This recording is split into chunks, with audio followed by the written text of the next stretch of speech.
दोस्तों नमस्कार। आप देख रहे हैं एजीटीवी लाइव न्यूज। मैं हूं आर के। दोस्तों, लोकसभा इलेक्शन 2024 लगातार पॉलिटिकल पार्टियां प्रचार प्रसार में लगी। 2 चरण के वोटिंग हो भी चुकी है, तीसरी चरण आने वाला है। दोस्तों, आज दिल्ली में नामांकन प्रक्रिया शुरू हो चुकी है। दोस्तों, ऐसे में जनता की क्या राय है, जनता के मुद्दे क्या हैं, जनता किस चीज़ पे वोट करेगी? महंगाई, बेरोजगारी, अन्य समस्या जैसे स्वास्थ्य हो गया, विकास, क्या सोच कर जनता जाएगी वोट करने? दोस्तों, जनता की राय लेने के लिए एजीटीवी लाइव की टीम जगह जगह जाती है और उनके मन की बात आप तक पहुंचाती है। दोस्तों, इसी सिलसिले में कल जो है सीनियर पत्रकार से मुलाकात हुई, जो कोई एक अखबार के संपादक हैं, पुराने पत्रकार हैं, अनुभवी पत्रकार हैं, जो जनता के बीच में लगातार संवाद बनाते रहते हैं, जनता से मिलते जुलते रहते हैं, जनता की आवाज़ अपने प्रिंटिंग मीडिया में उठाते रहते हैं, अखबार में, और नेताओं के बीच में रहते हैं अनेक पॉलिटिकल पार्टियों को। कल उनसी बात हुई। उन्होंने क्या कहा जो आप इस वीडियो में देखें। अनेक विषयों पे हमने सवाल किया उनसे। जनता का आपकी राय क्या है, जनता के विचार क्या है, जनता चाहती क्या है, किस चीज़ को लोग वोट करेगी। उन्होंने बाखूबी जवाब दिया। जनता ने उनसे क्या कहा, जनता के बीच में जाते हैं, जनता की राय क्या है। दोस्तों, दिल्ली में 60 सीट है, जबकि केजरीवाल कांग्रेस का गठबंधन है, जिसे इंडिया गठबंधन का नाम दिया गया है। उसमें अनेकों बहुत सारी पॉलिटिकल पार्टियां शामिल है। दोस्तों, अब की बार क्या जनता पुनः उसी सरकार को रिपीट करेगी या बदलाव लाएगी जनता? क्योंकि बहुत सारी खबरें भी निकल के आ रही है, क्योंकि कहीं पे जनता बहुत नाराज दिखती है, क्योंकि मोदी जी जो 400 के पार का नारा है, क्या 400 पार पर 400 सीट निकाल पाएंगे या 100-150 में ही अटक के रह जाएंगे? वो तो दोस्तों आने वाला समय बताएगा। लेकिन दोस्तों, जिस तरह आज महंगाई के मुद्दे हैं, बेरोजगारी के मुद्दे हैं, महिला शोषण के मुद्दे हैं, बहुत सारे मुद्दे हैं, उस मुद्दे को लेकर अगर जनता वोट करती है तो ये 100% मैं कह रहा हूँ 100-150 से अधिक सीट बीजेपी नहीं निकाल पाएगी। क्योंकि जिस तरह से जो है जनता इस समय परेशान नज़र आती है, अपनी मन की बात कहती है। यहाँ तक कि कल जो है, जो आप वीडियो देख रहे होंगे, अभी 2 घंटे पहले एजीटीवी लाइव के चैनल द्वारा डाली गई है, एक लोअर क्लास आदमी से बात हो रही थी, मिडिल क्लास मान लो, बिल्कुल गरीब। उसने ऐसी बात कहा जो बात वाकई में सच भी है। आज एक गरीब आदमी अपनी लड़की की शादी करता है तो उसको कितनी परेशानियां होती हैं। दोस्तों, उस व्यक्ति ने कहा, अगर मैं लड़की मेरी है तो मैं अभी से ही चिंतित हूँ क्योंकि मैं इतना कमा नहीं पाता, रिक्शा चलाता हूँ, 300-400-500 रुपये से ज़्यादा नहीं कमा पाता, क्योंकि घर के भी खर्चे हैं, पूरा ही नहीं होता। अगर मैं अपनी लड़की की शादी में सोने के गहने देना चाहूँ, जैसे कान का, नाक का, गले का, मांग का, तो मेरी औकात नहीं है, क्योंकि आज सोना जो है 72,000 रुपये पार दिखता है 10 ग्राम का दाम। पहले 12 ग्राम का तोला होता था, लेकिन अब 10 ग्राम का हो गया। दोस्तों, बोला कांग्रेस के समय में 27-28 हज़ार था, आज कहाँ से दुगुने से ज़्यादा भाव चला गए। आम आदमी, गरीब आदमी कैसे लड़की की विदाई कर पाएगा? जिस तरह डिमांड में डिमांड होती है लड़के वालों की तरफ से, कांग्रेस की सरकार होती तो आज ये दिन ना देखने पड़ते। उस व्यक्ति का कहना था, मेरा नहीं था। उनने डॉलर के बारे में भी बताया। डॉलर कांग्रेस के समय में 53-54 रुपये था, आज जो है 81, 82, 83, 84 रुपये पार होता जा रहा है। दोस्तों, जो मोदी जी कहते थे विकास हो रहा है, विकास हो रहा है, ये बात सही है, लेकिन किसका विकास हो रहा है? पूंजीपतियों का। ये गरीब आदमी और गरीब होता जा रहा है। मैंने छोटा सा एक मिसाल दिया था, जो व्यक्ति ने कहा था, और ऐसे तो सामानों में तो आग लगी पड़ी है। लड़की की शादी करो तो वही जानता है जो गरीब आदमी अपनी लड़की की शादी करता है। पूंजीपति इस चीज़ को नहीं जानेंगे। उनके लिए महंगाई क्या है, बेरोजगारी क्या है, व्यापार में घाटा क्या है, उनको ये सब नहीं पता है। एक आम आदमी, गरीब आदमी समझता है। दोस्तों देखिए, सीनियर पत्रकार ने क्या कहा अब की बार किसकी सरकार के कार्यक्रम में, जो आप इस वीडियो में देखेंगे। दोस्तों, RK अजय को दीजिए इजाज़त, फिर मिलेंगे किसी और खबरों के साथ। तब तक आप बने रहें AGTV लाइव के साथ। AGTV लाइव पे कभी खबरों का सिलसिला कम नहीं होता। दोस्तों देखिए आगे एक रिपोर्ट लाइव, जैसे आपको लगातार दिखा रहा अब की बार किसकी सरकार, पूरे भारत की खबर, कोने कोने की खबर आप तक पहुंचाता है AGTV लाइव। अब की बार किसकी सरकार, क्या जो है नरेंद्र मोदी जी अब की बार हैट्रिक कर पाएंगे, या जो है इंडिया गठबंधन बाजी मार ले जाएगा? जनता किसको देती है ताज, किसको करती है नाराज? इस समय मैं बुलंद मस्जिद में बैठा हूँ।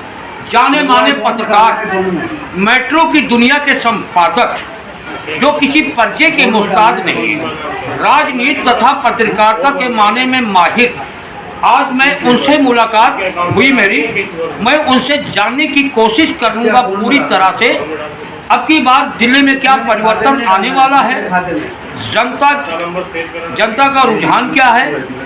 क्योंकि ये जो है आज के पत्रकार नहीं है, जबान कई सालों हो गया इनको पत्रकारिता में, और यानी कि नेताओं के बीच में, पब्लिक के बीच में अच्छी पैठ रखते हैं। मैं आज उनसे मुलाकात हुई, मैं बातचीत करना चाहूँगा। क्या नाम है सर आपका? मेरा नाम मोहम्मद हारून है। तो तेज बोलिए, हमने खाना नहीं खाया। मेरा नाम मोहम्मद हारून है और मैं AGTV और श्रीवास्तव जी का तहे दिल से धन्यवाद करता हूँ कि वो मुस्तक आए। अच्छा सर, एक बात तो, जैसे इस समय इलेक्शन का माहौल चल रहा है, लोकसभा इलेक्शन 2024, क्या लगता है, आप नेताओं के बीच में भी बैठते हैं, पब्लिक के बीच में आपकी छवि अच्छी है, लोगों के बीच में, जनता का क्या रुझान है इस बार? जनता का रुझान इंडिया गठबंधन की तरफ जाता दिख रहा है, क्योंकि हालात ऐसे हैं कि भारतीय जनता पार्टी यहाँ से 3 बार, यानी कि लगभग 15 साल से इस क्षेत्र में सांसद है उसके। भले ही सरकार 2 बार बनी हो, लेकिन सांसद कम से कम 3 बार हो। और इन सांसदों ने ना तो पब्लिक के बीच आए, ना लोगों से मिला, ना कोई कार्य किया। अब जनता जो है भड़क चुकी है क्योंकि जनता अब ये 5 किलो राशन में रहने वाली नहीं है, क्योंकि जनता को 5 किलो राशन देके और लुभावने जो है बयान दे करके उनके साथ छला जा रहा है जनता को, उनको छल करके और अपनी जेबें भरने का काम कर रही है भारतीय जनता पार्टी। भारतीय जनता पार्टी जबकि दुनिया के अंदर आज सोने का भाव 73 के पार हो चुका है, क्योंकि जब यहाँ पर मनमोहन जी की सरकार थी हिंदुस्तान के अंदर तो 28,000 रुपये सोना था। अब उसी से अंदाज़ा लगा लीजिए कि डॉलर भी आज 86 रुपये का हो गया, जहाँ डॉलर 58 रुपये का था वो 86 रुपये का हो गया। तो भारत ये हालत हो गई है कि रेल बिक रही है, LIC बिक रही है, MTNL बिक रहा है। तो ये तो घर की जो बनी हुई चीज़ें हैं वो बेच करके चला रहे हैं। तो वो तो ये वाला हाल हो गया कि साहब जनता बहुत खुशहाल है, जनता कोई खुशहाल नहीं है। आज टीवी बेच दिया, 15 दिन का खाना खा लिया, परसों NID बेच दी, NID बेच करके 20 दिन खाना खा लिया। तो ये तो देश बेच करके देश चला रहे हैं। तो ऐसे लोगों से तो ये गठबंधन ही बेहतर है, क्योंकि देश की उन्नति चाहिए लोगों को, तो गठबंधन की तरफ रुख करना पड़ेगा, मजबूरी है। अच्छा एक बात कहो, आपने कहा कि सब कुछ बेच दिया, यानी कि जनता का रुझान इंडिया गठबंधन की तरफ है, आपको कहना मतलब? बिल्कुल बिल्कुल। लेकिन सर एक बात बताएं, जैसे आज भी लोग मंदिर के नाम से लोग कहते हैं मोदी जी मंदिर बनवाया, 3 तलाक खत्म करवाया, और यानी कि बहुत सारे मुद्दे हैं कि विदेशों में मोदी जी का डंका बज रहा है। क्या डंका बज रहा है विदेशों में? नहीं, या लोग ऐसे कहते हैं मोदी जी का विदेशों में डंका जो बज रहा है, हवाई जहाज में बैठे और विदेश चले गए और विदेश जाके अच्छा व्यंजन किया और वहाँ पर नारे लगाए 20-20, 50 अपने आदमी इकट्ठे करके और कह दिया कि जी वहाँ विश्व गुरु। ये विश्व गुरु क्या है? इतना बड़ा अमेरिका है उसे तो कोई विश्व गुरु नहीं कहता, इतना बड़ा रशिया है उसे तो कोई विश्व गुरु नहीं कहता। हमारा भारत ही विश्व गुरु कहाँ से हो गया? और ये विश्व कौन सा हो गया जिसके गुरु हो गए? ये तो पहले अपने ही गुरु को मान ले, अपना ही घर देख ले, अपना घर और अपना गुरु चला ले, वही सबसे ज़्यादा बेहतर है। हम तो विश्व गुरु पहले भी थे और आज भी हैं। अच्छा एक बात कहो, जब मोदी जी कहते हैं 400 के पार, लेकिन फिर जब 400 के पार उनको अंजाता है 400 पार हो जाएगा, लेकिन फिर भी वो रैलियों में राजस्थान में जाके हिंदू मुसलमान क्यों करते हैं? आपको कुछ एहसास हुआ? पब्लिक ने आपसे क्या कहा? सबको मालूम है कि ये कितने के पार जा रहे हैं। सबसे पहले पुलवामा कांड हुआ पिछले इलेक्शन में, वहाँ पर हमारे फौजी भाई मरवा दिए इन्होंने, और फौजी भाइयों को मरवाने के बाद उनको ये नहीं पता ये 400 किलो RDX कहाँ से आ गई, आज तक उसकी जांच नहीं हुई, और इन्हें 400 पार का पता कैसे चल गया?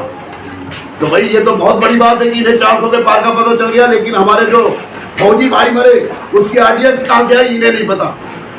तो ये तो झूठ की सरकार है, ये झूठ बोलते हैं और झूठ बोल करके इन्होंने देश में राज किया और जनता फैलाई और हिंदू मुस्लिम बनाया, जबकि हिंदू और मुस्लिम हिंदुस्तान में सारे भाई भाई हैं, ऐसा कुछ नहीं है। लेकिन इन्होंने आकर के देश का बेड़ा गर्क किया और हिंदू मुस्लिम की लड़ाई इन्होंने शुरू की।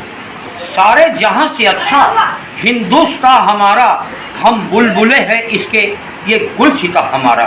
दोस्तों हिंदू मुस्लिम सिख ईसाई ये गुलदस्ता है, अगर एक भी फूल कम हो जाए तो गुलदस्ता की शान खत्म हो जाती, कम हो जाती। ये कभी नहीं होगा। कोई भी पॉलिटिकल पार्टी अपनी पूरी ताकत लगा ले हिंदू मुसलमान सिख ईसाई करने की, वो अपने इरादे में कामयाब नहीं हो सकती। लेकिन चंद दिनों के लिए कुछ चाटुकार हैं, मैं खुद कह रहा हूँ चाटुकार हैं, वो इनकी बातों में आ जाते हैं, हिंदू मुसलमान की बातों में आ जाते हैं, इनको बोलने का मौका देते हैं दोस्तों। और मैं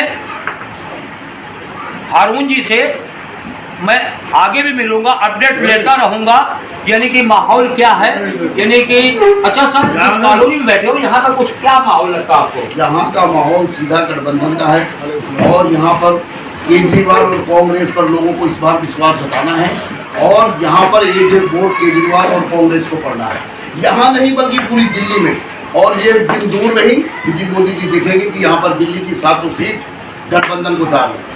अच्छा सर एक बात तो मेन पॉइंट, लास्ट क्वेश्चन, क्योंकि एन मौके पे जो कांग्रेस के प्रदेश अध्यक्ष है अरविंदर सिंह लवली ने पहले जब NCD का चुनाव था तब वो इस्तीफा देकर बीजेपी में भाग गए थे। अब की बार एन मौके पे 2024 का लोकसभा का चुनाव है, तो वो फिर यानी कि आपने पास इस्तीफा दे दिया, क्या सोचते हैं इसके बारे में? भाई इसके बारे में तो ये उनकी अपनी सोच है। शायद उन्हें, लवली जी को ये मालूम है कि मैं इस्तीफा दे करके चला जाऊंगा तो कांग्रेस को नुकसान होगा। हालांकि लवली जी के जाने से और आने से कोई फायदा नुकसान नहीं है।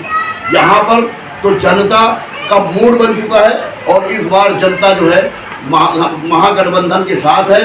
और दिल्ली के अंदर चाहे लवली जी जाए या संदीप जी जाए या कोई और जाए, कोई फर्क नहीं पड़ता कांग्रेस को और केजरीवाल को। दिल्ली में 7 सीट कांग्रेस की और आम आदमी पार्टी की आ रही है, गठबंधन की आ रही है। और वो दिन दूर नहीं क्योंकि दिल्ली में गठबंधन की सरकार बनेगी। और प्रधानमंत्री खड़गे साहब का जैसे ऐलान किया है तो मुझे पूरी उम्मीद है कि खड़गे साहब जो है प्रधानमंत्री बनेंगे देश के। तो आपने देखा, ये मोहम्मद हारून थे जो मेट्रो की दुनिया एक न्यूज़ पेपर माना हुआ और उनके संपादक थे। और यानी कि ना, और ये पब्लिक के बीच में बैठते रहते हैं, नेताओं के बीच में भी जाते रहते हैं, पब्लिक से सवाल जवाब करते हैं। लेकिन अभी आपने सुना जिस तरह आज माहौल दिल्ली का है, 7 सीट पर इन्होंने बाकायदे उसका ब्यौरा दिया और अब की बार 7 सीट पे इंडिया गठबंधन बाजी मारने जा रहा है, यानी कि जीत के आ रहा है। अब कितना हकीकत होता हो तो आने वाला समय बताएगा। एक मधु कुमारी के साथ मैं RK अजय, दिल्ली से।